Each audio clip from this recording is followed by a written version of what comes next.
এশার সলাত আপনি পড়ে বেতরটা পড়িয়েন না, এশার সলাত পড়ে বাড়িতে চলে আসেন। আর রমাজানের 1 তারিখ থেকে টিভি বন্ধ করে দিবেন, ওর ব্যাটারি টেটারি খুলে ফেলে দেবেন, তার কাটে দিবেন। রমাজান মূল্যায়ন করতে হবে যে কোনো মূল্যে, কাজকর্ম সব কমিয়ে দিতে হবে। এবারে 24 ঘন্টা দরজা খুলে দেওয়া হয়েছে, দরজা খুলে একদিকে লাগিয়ে দেওয়া হয়েছে, এটার বন্ধ হবে না। একবারে প্রথম শাওয়াল পর্যন্ত খোলা থেকে যাও, এসার পরে ঘুমিয়ে যেতে হবে। প্রায় 10টার পরে এই বাড়িতে কেউ জেগে থাকবে না। তাহলে 3 ঘন্টা যদি ঘুমিয়ে থাকি রাত 10টার পরে, তাহলে আমি উঠছি কখন? 1টায়। যদি 4 ঘন্টা ঘুমিয়ে থাকি তাহলে আমি উঠছি কখন? 2টায়। যদি 5 ঘন্টা ঘুমিয়ে থাকি তাহলে আমি উঠছি কখন? 3টায়। আর বেশি লাগবে না, 5 ঘন্টায় অনেক হয়ে গেছে। এখনো আমার সময় আছে প্রায় 2.25 ঘন্টা, 2 ঘন্টা। তাহলে আমি এই সময় এখন ইবাদত করব। উঠেই বলবো আকাশের দিকে তাকিয়ে সূরা আল ইমরানের প্রথম শেষ রুকুর প্রথম 5 আয়াত, আর না হলে বলবো লা ইলাহা ইল্লাল্লাহু ওয়াহদাহু লা শারীকা লাহু লাহুল মুলকু ওয়া লাহুল হামদু ওয়া হুয়া আলা কুল্লি শাইইন কাদির সুবহানাল্লাহি ওয়া আলহামদুলিল্লাহি লা ইলাহা ইল্লাল্লাহু আল্লাহু আকবার ওয়া লা হাওলা ওয়া লা কুওয়াতা ইল্লা বিল্লাহ রাব্বিগফিরলি রাব্বিগফিরলি। এখন আমি যা চাইবো সেটাই পেয়ে নেব, যা চাইবো সেটাই পেয়ে নেব। এই কথা মুহাম্মদ সাল্লাল্লাহু আলাইহি ওয়াসাল্লাম বলেছেন, হাদিস বুখারী মুসলিম। তারপরে সুন্দর করে ওযু করে সালাত আদায় করেন, 2 রাকাত 2 রাকাত করে 8 রাকাত।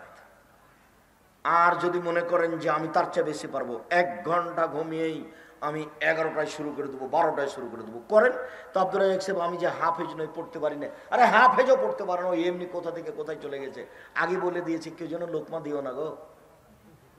খতম তারাবি মানে কি, এমনি সবাই মিলে ফাঁকি দিচ্ছে, কেউ বুঝে না। কেউ 20 রাকাত 10 রাকাত মানে যখন হয়েছে তখন বলছে আল্লাহ আরো 10 রাকাত আছে। এটা ইবাদত নয়, এটা ইবাদত নয়। আর পিছনে যারা আছে তারা কেউ লোকমা দেয় না, তার মানে লোকমা দিলে তো এত ভুল হচ্ছে, টাকা দিবে না। তো যারা টাকা দিচ্ছে তাদের তো, ওরা তো সচেতন মানুষ, ওরা তো মাস্টার মানুষ বা ব্যবসায়ী মানুষ, ওরা চোখ দেখলে বুঝতে পারে 19-20 ঘটনা কি, তখন অন্ধই চলছে, যেখানে পড়ছে পড়ছে। মাসের শেষে বললে যে খতমে তারাবি হয়ে, খতম তারাবি হয়ে গেছে। 30 পারা কোরআন, 30 পারা কোরআন তো সহজ নয়।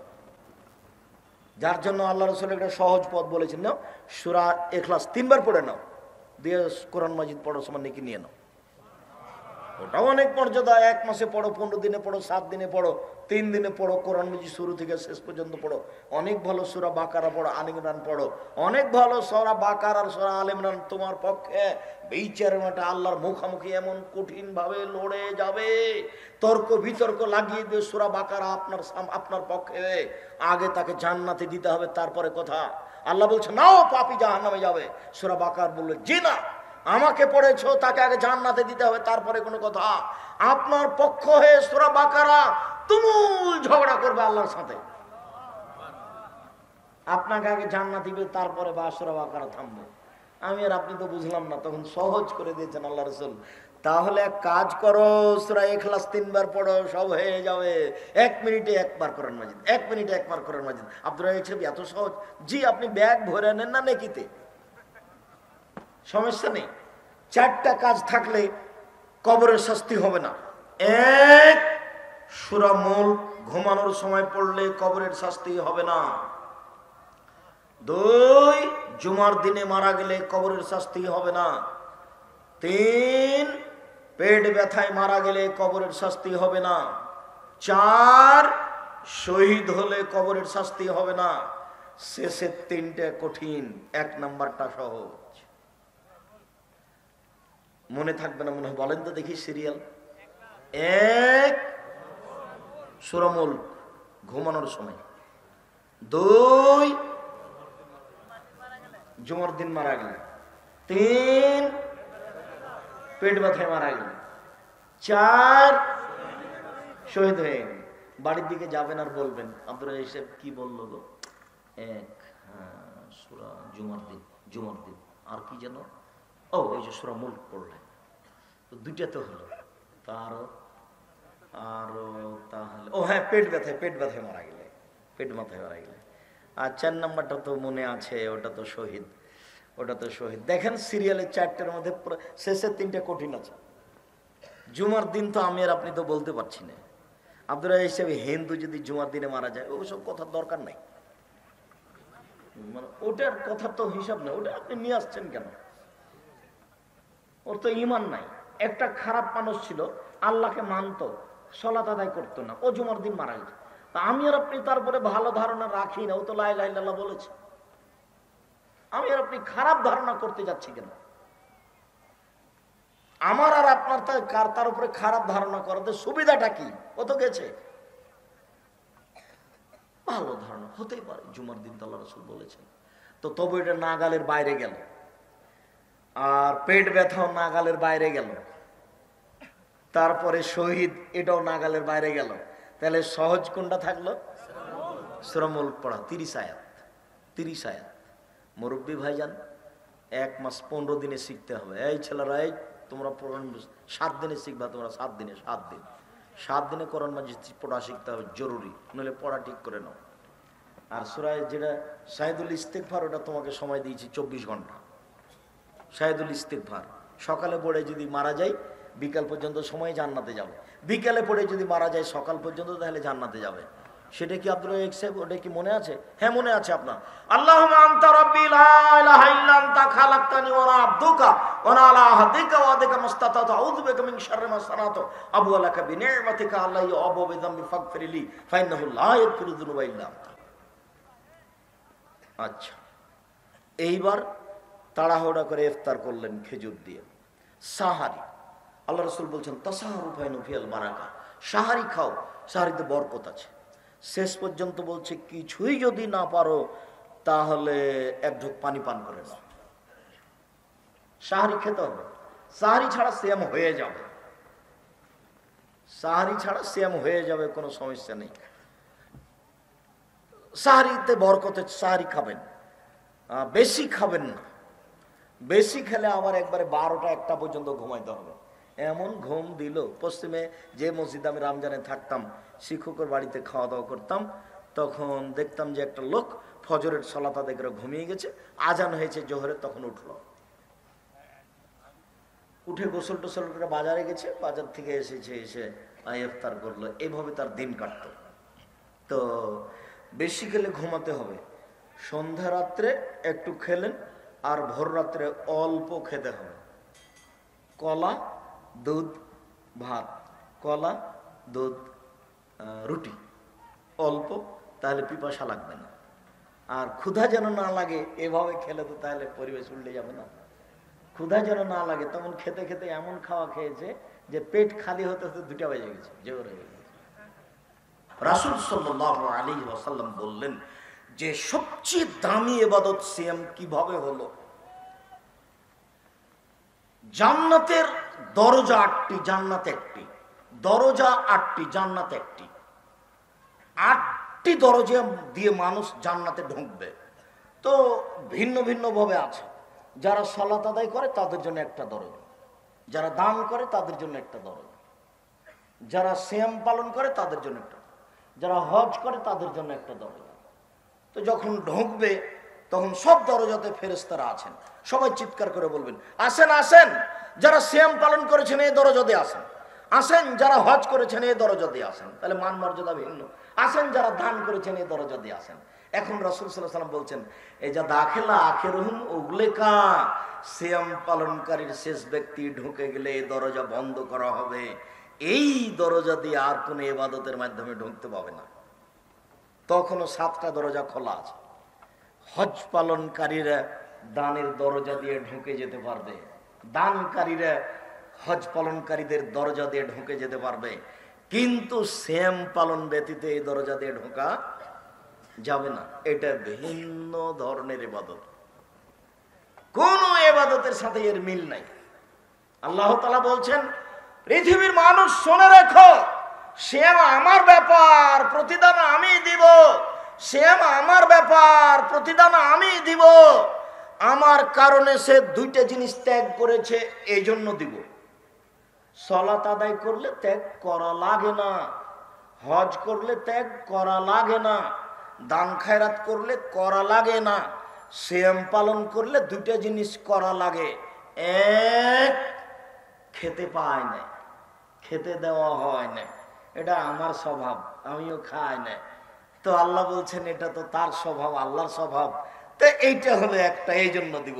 দুই, সিয়াম পালন করেছে মানে প্রবৃত্তিকে ত্যাগ করেছে, মন মতো চলবে না, মন মতো চলবে না, এটা ত্যাগ করেছে। সিয়াম আছে মানে ছি ছি ছি ছি ছি, আমি এখানে বসবো না, এখানে বদনাম হয়, আমি সিয়াম আছি ভাই, আমি এসব সাথে রাজি নই, আমি এটা করতে পারবো না, আমি সিয়াম আছি ভাই, আমি এসব গালিগুলোজের মধ্যে নেই। ফজরের আজান থেকে নিয়ে সূর্য ডুবা পর্যন্ত খাওয়া পান করা, স্ত্রী মিলন, যাবতীয় অপছন্দ কথা ও কর্ম থেকে বিরত থাকার নাম সিয়াম। প্রবৃত্তিকে মানে না যে,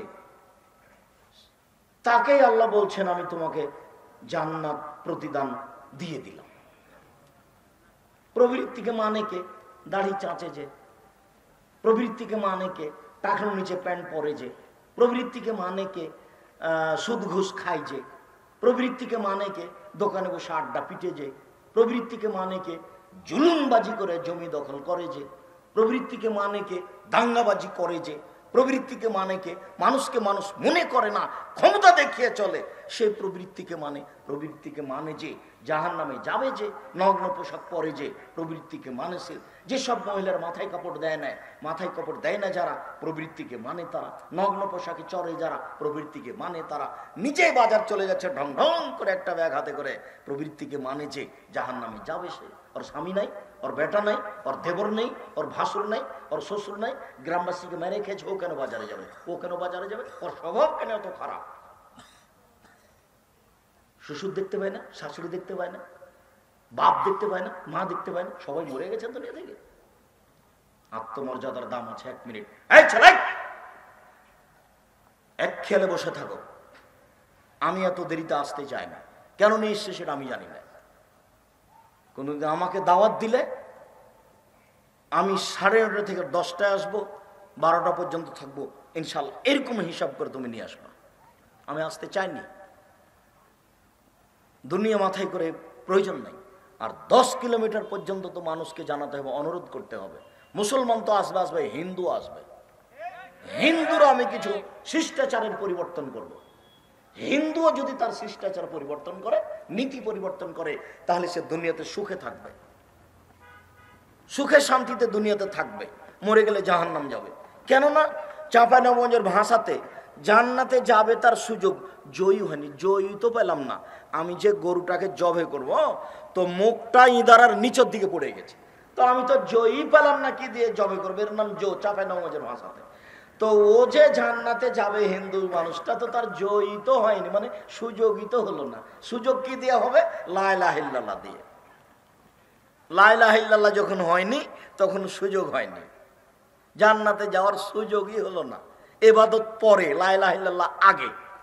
আবু তালেব, আলী রাদিয়াল্লাহু আনহু বলছেন, আল্লাহর নবী, আপনার চাচা আবু তালেব মারা গেছে। আচ্ছা ঠিক আছে, তুমি যাও মাটি খোঁড়ে তাকে মাটিতে পুঁতে দাও। একটু আগে ওই চাচার কাছে গিয়ে বলছেন, চাচা আপনি খালি লা ইলাহা ইল্লাল্লাহ পড়েন, বিচারের মাঠে কিভাবে জান্নাতে নিয়ে যাওয়া লাগবে সেটা আমি দেখে ছেড়ে দেবো, ঝগড়া আমি করব। আরে বিচারের মাঠে তর্ক বিতর্ক ঝগড়া আমি করব, আপনি খালি লা ইলাহা ইল্লাল্লাহ বলেন। মানে এটা হলো সুযোগ, এই দিয়ে সুযোগ হবে যে চাচা আমি তো কথা বলতেই পারলাম না। কেন রে বেটা কথা বলতে পারলাম না কেন? আপনি যে লা ইলাহা ইল্লাল্লাহ বললেন না। তখন আমি অপমানে উঠে চলে এসেছি, আমার তো হলো না। আপনি খালি লা ইলাহা ইল্লাল্লাহ বলে আমি বাকিটুকু দেখে নিতাম। আর একজন বলল যে আপনি মরার কালে এই কথা বলিয়েন না, লোক আপনার বদনাম করবে যে মরার কালে আবু তালেব পরিবর্তন হয়ে গেছে।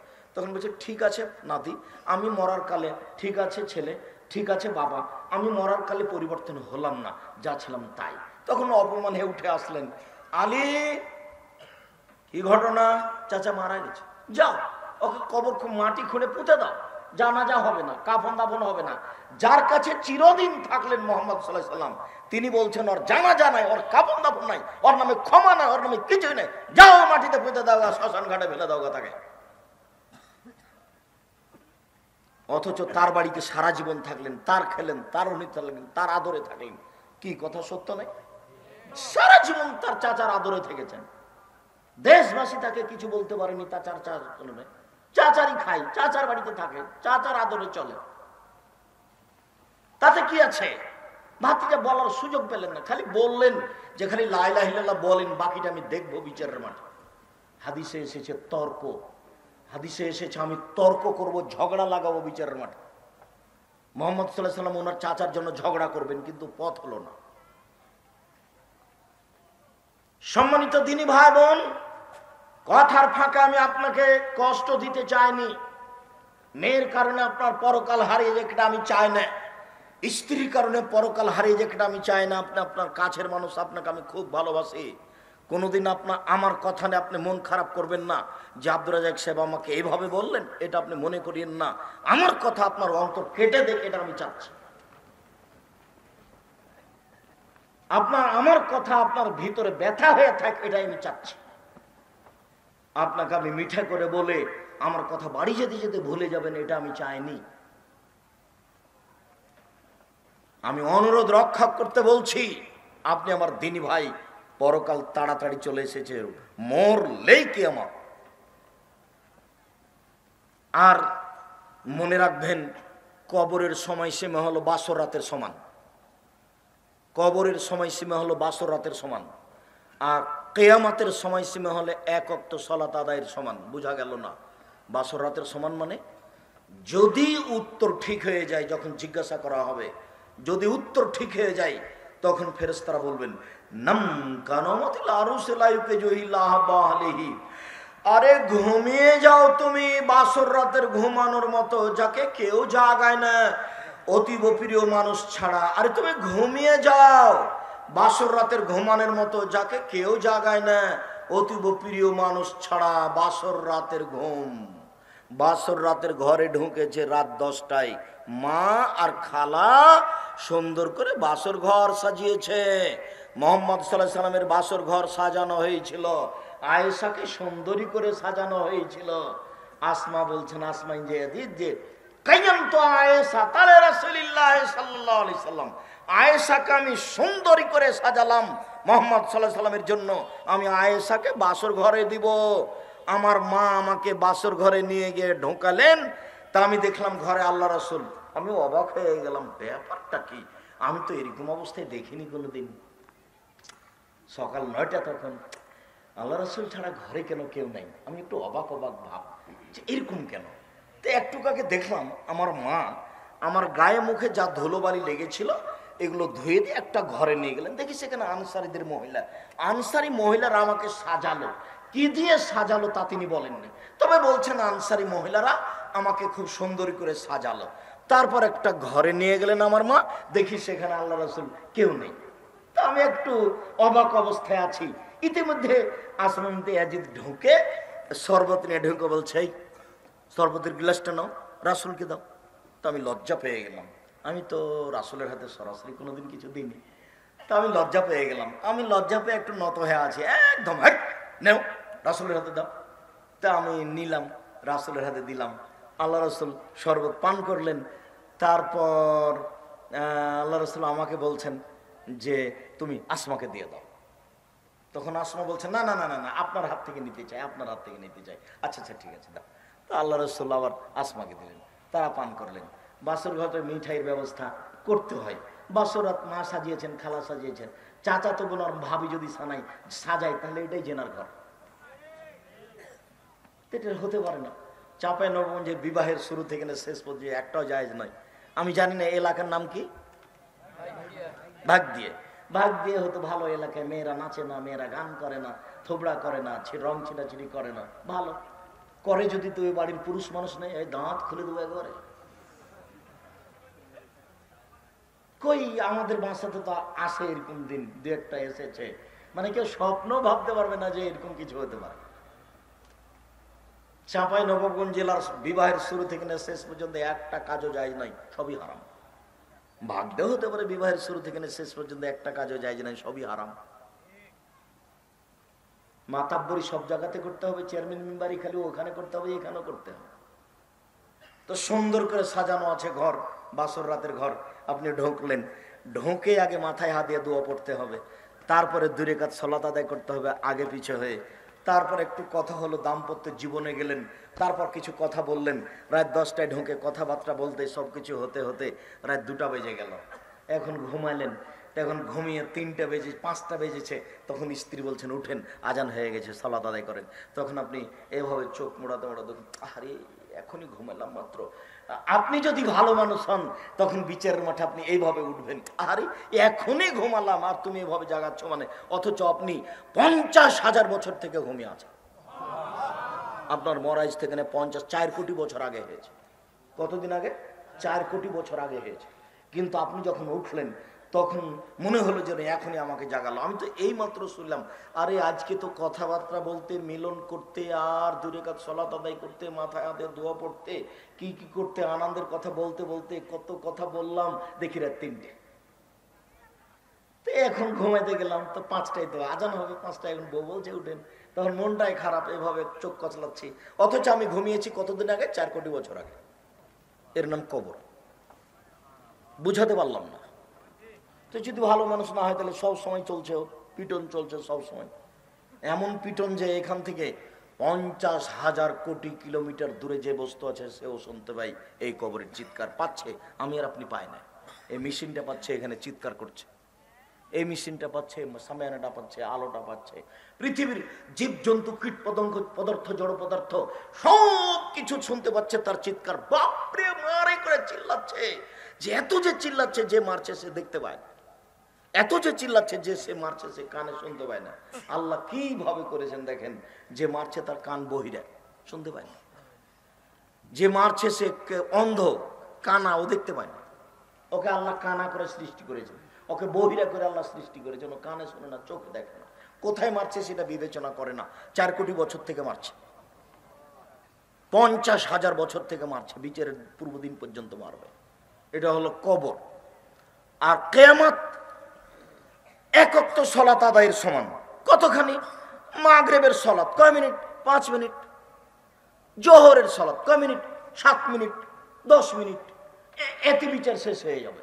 কি এই ছেড়ে দাও, বিচার শেষ। একটু যদি বিচার লেট হয়, জুলুমের কারণে জাকাত দেনি সেই জন্য ও জালেম, তাহলে একটু লেট মানে একদিন সমান 50,000 বছর, 3 দিন সমান 1.5 লক্ষ বছর। আপনার বিচার কতদিন পরে হবে তা আমি বলতে পারছি না। রাসূল সাল্লাল্লাহু আলাইহি ওয়াসাল্লাম বলেছেন, যতদিন পর্যন্ত বিচার শেষ না হচ্ছে ততদিন পর্যন্ত আপনি আটকা থাকবেন। আপনি জালেম, যে কিভাবে জালেম হয় আব্দুর রাজ্জাক সাহেব? রিকশাওয়ালাকে থাপ্পড় মেরেছে এই জন্য জালেম। দলীয় দাপট দেখে আর নিঃস্ব মানুষটাকে বাড়ি থেকে বের করে দিয়েছে, এই জন্য জালেম। আরে জেলে আছে পাড়ার মানুষ, ওকে করেছে 1 নম্বর আসামি। ওই সময় তো রংপুরে ছিল, সাক্ষী জজের সামনে বলছে এভাবে যে আমি 2 চোখে দেখেছি তাকে মারতে। অথচ যার নাম বলেছে সে ওই সময় তো কোথায় ছিল? রংপুরে ছিল। সাক্ষী বলছে আমি 2 চোখে মারতে দেখেছি। টাকার দাপট কত, দলীয় দাপট কত! পৃথিবীতে সবচেয়ে বড় পাপ 3টি।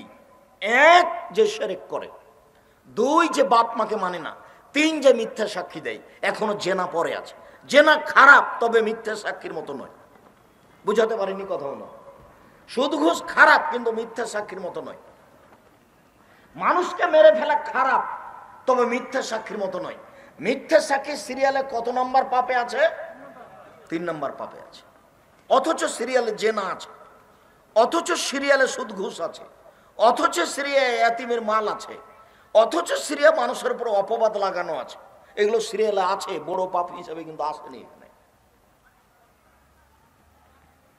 সম্মানিত দিনী ভাই বোন, রাসূল সাল্লাল্লাহু আলাইহি ওয়াসাল্লাম বলেন, মান সামাইয়ামান ফি সাবিলিল্লাহ বাদাল্লাহু জানিনারে সাবিনা খারিফা।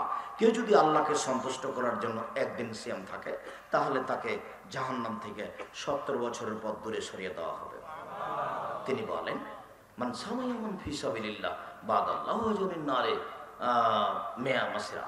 কেউ যদি আল্লাহকে সন্তুষ্ট করার জন্য একদিন সিয়াম থাকে, তাহলে তাকে জাহান্নাম থেকে বা তার থেকে জাহান্নামকে 100 বছরের পথ দূরে সরিয়ে দেওয়া হবে। তিনি বলেন, কেউ যদি আল্লাহকে সন্তুষ্ট করার জন্য একদিন সিয়াম থাকে, তাহলে তার মাঝে আর জাহান্নামের মাঝে একটা গর্ত তৈরি করা হবে, যে গর্তের ব্যবধান হলো আকাশ জমিনের ব্যবধান, অর্থাৎ 500 বছরের পথ। অর্থাৎ একদিন সিয়াম সমান 70 বছরের পথ জাহান্নাম দূরে সরে যাবে। একদিন সিয়াম সমান 100 বছরের পথ জাহান্নাম দূরে সরে যাবে। একদিন সিয়াম সমান 500 বছরের পথ, জাহান্নাম দূরে সরে যাবে। সব মিলে সিয়ামের বিনিময় হলো জান্নাত। নফল সিয়াম আজও 2-4-5টা করা যায়। আমি জানি না শ্রাবণের 1 তারিখ থেকে আপনি সিয়াম ছিলেন কিনা, না 15 তারিখের প্রতারণায় আছেন। ভাগ্যের মাটিতে 15 তারিখের প্রতারণা ঢুকেনি। ভাগ দিয়ে কেন, একবারে ওই বেড়ায়ের থেকে নিয়ে এই পুরো এলাকা, একবারে শীতলক্ষ্যা নদী পর্যন্ত পুরো এলাকাতে এরকম প্রতারণা ঢোকেনি যে 15ই শ্রাবণ করলে সব হয়ে যাবে। ওসামা বিন যায়েদ রাদিয়াল্লাহু তাআলা আনহু বলেন, আমি আল্লাহ রাসূলকে বললাম, লামারাকা তাসুমু মিন শাহরিন মা তাসুমু মিন শাবান, আপনাকে আমি শাবান মাসে যত সিয়াম পালন করতে দেখি তত অন্য মাসে সিয়াম পালন করতে দেখি না কেন সেটা বলেন। আল্লাহর নবী আমার জিজ্ঞাসাটা শোনেন, আপনি শাবান মাসে এত বেশি বেশি সিয়াম পালন করেন কেন? তখন উত্তরে বলছেন, আরে শোনো দেখা শাহরুন, এইটা একটা মাস, মানে রজব ও রমাজান, রজব ও রমাজানের মাঝে, আরে শোনো এইটা একটা মাস, রজব ও রমাজানের মাঝে এক ফলো নাসপিহে, মানুষ তাতে গাফেল থাকে। তুরফাউল আমর ইলা রাব্বিল আলামিন, বাৎসরিক রিপোর্ট এই মাসে পেশ করা হয়, বাৎসরিক রিপোর্ট এই মাসে পেশ করা হয়। আনা উহিব্বু ইরফা আমালি ওয়া আনা সায়েম, আমি চাই আমার রিপোর্টটা যখন আল্লাহর কাছে পেশ করা হবে তখন আল্লাহ দেখুক যে বাৎসরিক রিপোর্টে আমি সিয়াম আছি। দেখো দেখো তো, বাৎসরিক রিপোর্টে আমি সিয়াম আছি। বৃহস্পতিবার সোমবার আমি সিয়াম থাকি কেন? সাপ্তাহিক রিপোর্ট বৃহস্পতির একদিন, সোমবার একদিন, বৃহস্পতিবার একদিন, সোমবার একদিন, তাই আমি ওই 2 দিন সিয়াম থাকে দেখাই। দেখো তুমি আমার রিপোর্টটা দেখো, আমি সিয়াম আছি। তুমি যেটা চাও সেটাই তো আমি, তুমি যেটা চাও সেটাই তো আমি। কই আপনার সময় হয় না? অত স্বাদ করে খাচ্ছেন কেন? অত স্বাদ কেন? ছেঁচড়া মেচড়া করে রমজানের রোজাটা থেকেছে, তার কত ইফতারি।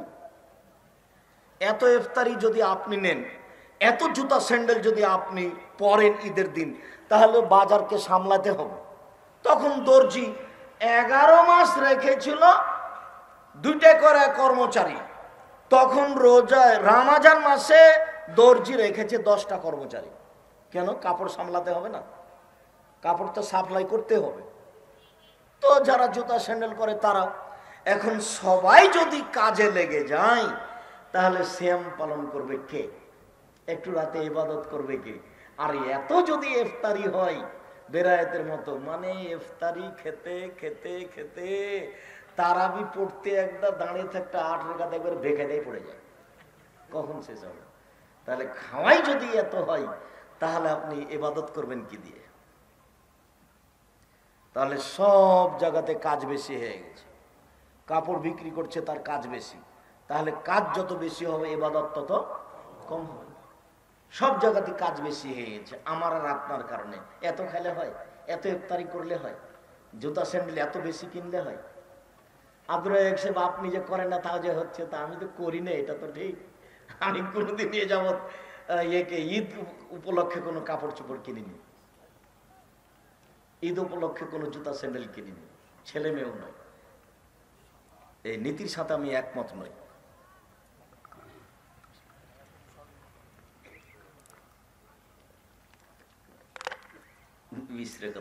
আছে খুব গুরুত্বপূর্ণ মাস চলে এসেছে, আপনাকে আমি বুঝাতে অক্ষম।